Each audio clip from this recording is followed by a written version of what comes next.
인간의 생명은 유한하다. 시간이 지나면 노화가 찾아오고 신체의 장기들은 하나둘 망가지고 결국엔 죽고 만다. 누구도 피할 수 없는 생명의 종착역 죽음. 무병장수를 향한 인간의 욕망은 여기에서부터 시작된다. 과학자들은 생명 연장을 위해 고장나고 병든 장기를 새 것으로 교체하는 방법을 끊임없이 탐구해왔고 부족한 장기를 몸 밖에서 인공적으로 배양해내는 경지에 이르렀다. Obviously, what we're trying to do is improve patients' lives so that if they have a failing tissue or organ, we can create it and replace it. Depending on the tissue that you want to engineer, you can use cells derived from that specific tissue. 과학자들의 손끝에서 탄생한 생체 장기, 바이오 인공 장기는 우리에게 어떤 미래를 선물할 것인가?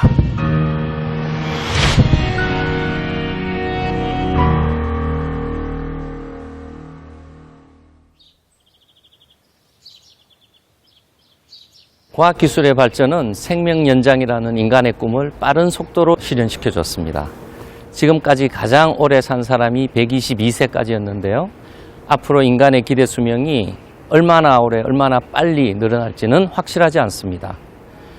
수명 연장의 첫 번째가는 가장 중요한 기술을 꼽으라면 노후화되고 병든 장기를 새 것으로 교체할 수 있는 장기 교체술입니다. 결국 인체의 하드웨어를 마음대로 교체할 수 있는 날이 온다는 것인데요. 영화에서나 가능할 것 같은 얘기, 과연 현실에 얼마나 가까이 와 있을까요?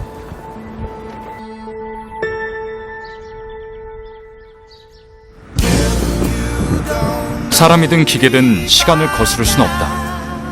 시간이 지나면 결국엔 망가지고 만다. 하지만 여기 시간의 법칙을 거스르는 것이 있다. 클래식카 마니아인 최홍주 씨의 자동차다. 이 차의 연식은 1991년도에 생산이 된 차량으로 알고 있습니다. 그래서 지금 한 26년 정도 연식이 된 거로 알고 있습니다. 총 주행거리 32만 킬로미터, 무려 지구 8바퀴 거리다. 그동안 갈아 끼운 타이어 56개, 오일 필터만 64개, 점화 플러그 32개, 32,000리터의 기름을 주유했다. 30년 가까이 탄 자동차가 여전히 잘 굴러가는 비결은 뭘까? 그동안 9년 동안 같은 정비소를 찾아 큰 고장이 나기 전에 정기적으로 점검을 받아왔다. 수많은 부품 중에서도 가장 신경을 써서 관리해온 것은 사람의 심장과도 같은 엔진이다. 이거는 자동차의 점화 플러그라고 하는 부품이고요. 사람으로 따지면은 사람의 심장을 움직이게 하는 그런 역할을 하고 있습니다. 이렇게 신품 점화 플러그를 교환해주면은 오래 안전하게 운행을 할 수가 있습니다. 같은 회사의 부품을 정확한 위치에 교환만 해주면 자동차는 다시 달릴 수 있다. 이 차량처럼 노후된 부품을 새 부품으로 교환해주면서 타신다면은 얼마든지 오래오래 20년, 30년 안전하게 차량을 운행하실 수가 있습니다. 고장난 자동차의 부품을 새 것으로 교체하듯 노화나 질병으로 고장이 난 사람의 장기를 교체하는 것이 가능할까?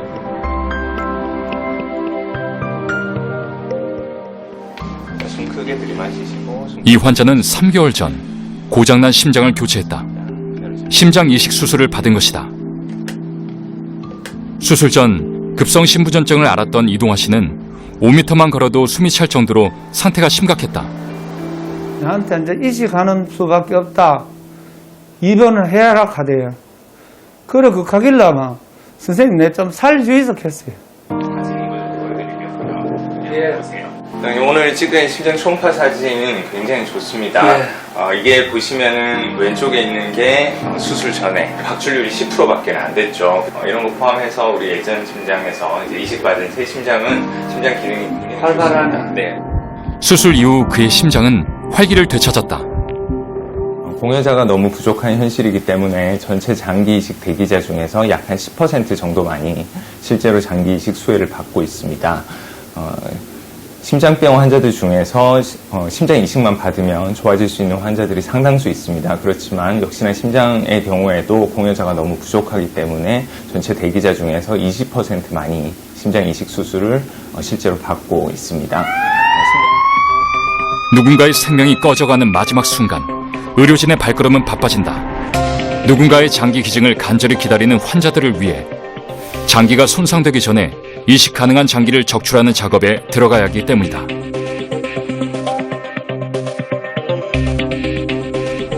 오늘날 모든 인체 조직은 자동차의 부품처럼 대체되고 있다. 각막을 포함한 안구, 심장, 간장까지 피부와 같은 조직을 재배한 장기 이식만으로 9명의 새 생명을 살릴 수 있다. 하지만 문제는 장기 이식자와 대기자의 거리가 까마득하다는 것. 미국에서만 매일 20명이 장기 이식을 기다리다 죽어간다.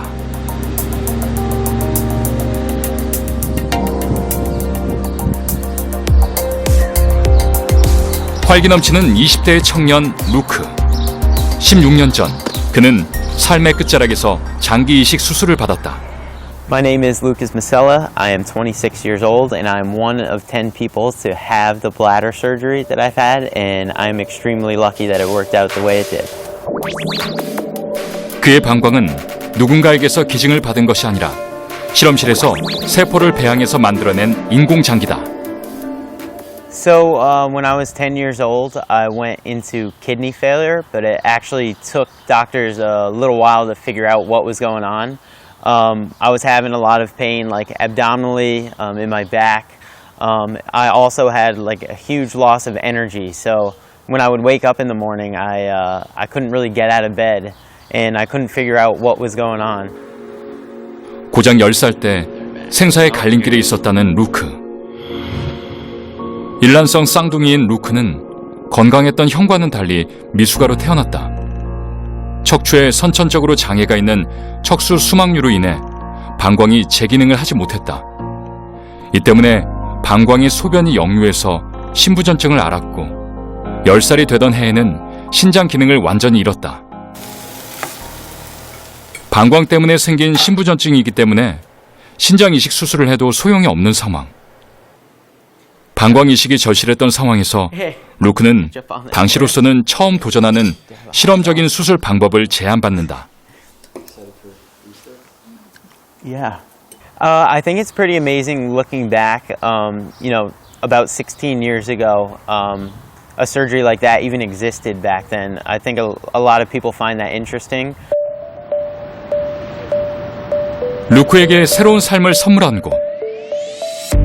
조직재생 분야에서는 가장 앞서가는 대학 중 하나이기도 하다. 이곳에서는 환자의 세포를 이용해서 장기를 만드는 일을 하고 있다. 구조가 복잡한 장기는 환자의 신체의 특성에 맞게 3D 프린팅을 이용해 장기를 제작하는데 무려 30여 가지의 조직과 장기를 만들고 있다. Up to this point, we have been able to create many different types of tissues in the laboratory.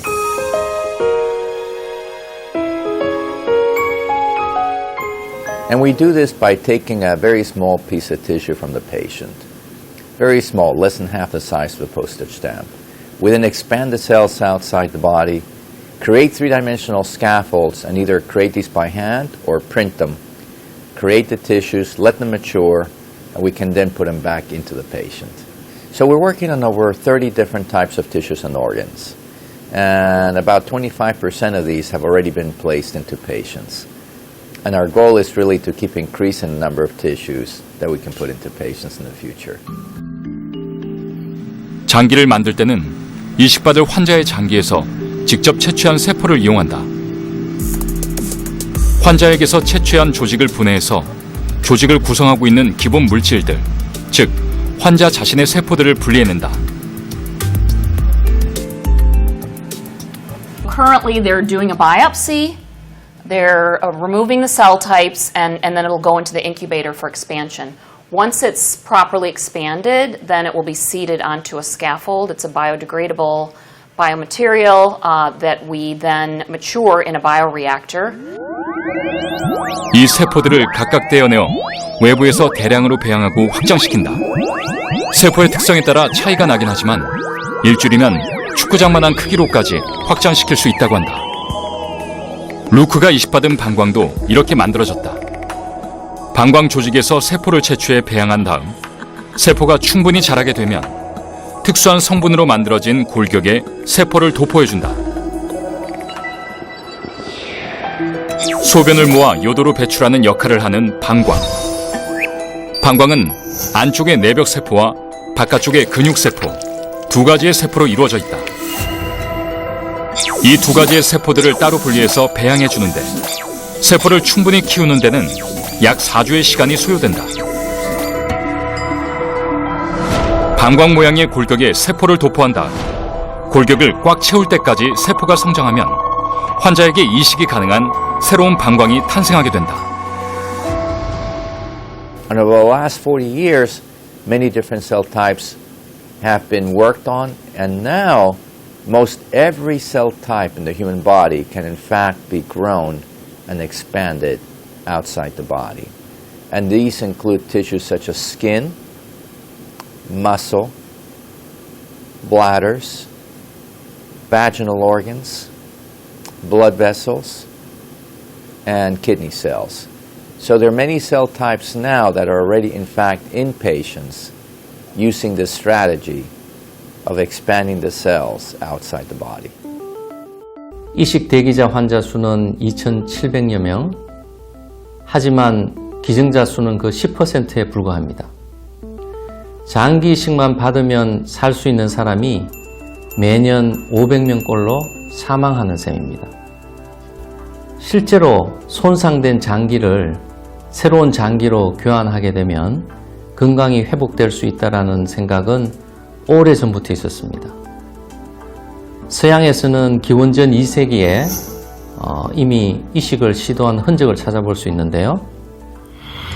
그 중에서 가장 유명한 것이 성 코스모와 다미안이 병든 환자의 다리를 잘라내고 흑인의 다리를 이식해 주었다는 일화입니다. 하지만 실제로 사람의 장기 이식이 적용된 것은 20세기 후반부터입니다. 이렇게 오랜 기간 역사를 가지고 있는 장기 이식의 개념이 실제로 사람한테 적용되기까지 왜 이렇게 오랜 시간이 걸린 것일까요? 가장 먼저 이식 수술의 대상으로 떠오른 장기는 신장이었다. 신장은 두 개 중 하나만 있어도 기능을 유지할 수 있기 때문에 장기 제공자를 비교적 쉽게 구할 수 있었고 혈관 연결도 단순해서 이식이 쉬운 편이었기 때문이다. 1936년 사람 사이에 신장 이식 수술이 최초로 시도됐다. 러시아의 외과 의사인 유리 보로노이가 도전의 주인공. 외과적으로 수술은 완벽했지만 어쩐 일인지 이식된 신장은 순식간에 괴사하고 만다. The understanding of what the immune system did came about primarily back in the 1960s and 1970s. We were trying to transplant certain tissues, bone marrow, or certain solid organs. And the patient's immune system would reject that. And we didn't understand what was going on. 그때 장기 이식 역사에 큰 획을 그은 사건이 일어난다. 1954년 미국의 외과 의사 조셉 머레이가 신장 이식 수술에 성공한 것이다. 하지만 엄밀히 말하면 절반의 성공이었다.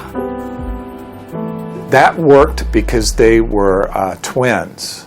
So when twins, they share the same genes, so their immune systems were very close, so that they didn't reject. 면역 체계는 우리 몸을 외부의 이물질로부터 보호해주고 침입한 이물질을 청소해주는 역할을 한다.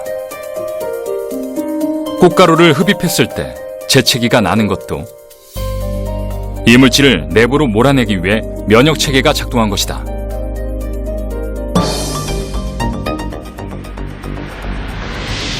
그런데 문제는 우리 몸의 면역 체계는 이식된 장기 또한 침입자로 인식한다는 것이다. 면역 체계에서 외부의 침입자를 항원이라 하는데 일단 항원이 감지되면 T세포가 공격을 시작한다.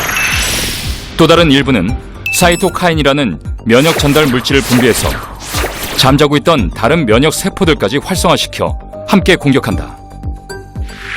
이 과정에서 B세포는 침입한 항원의 구조를 인식하는 기억세포를 생산해서 향후 같은 항원의 침범을 받으면 빠른 속도로 공격하게 된다. 게다가 면역 세포들이 아무리 공격해도 없어지지 않으니까 계속해서 염증이 생기게 된다. 결국 우리 몸의 면역 체계가 정상적이라면 이식된 장기는 파괴되는 것이다. The T cell is involved in rejection of transplanted tissue from other individuals. It's important for fighting viral infections, and it's important to fight cancer.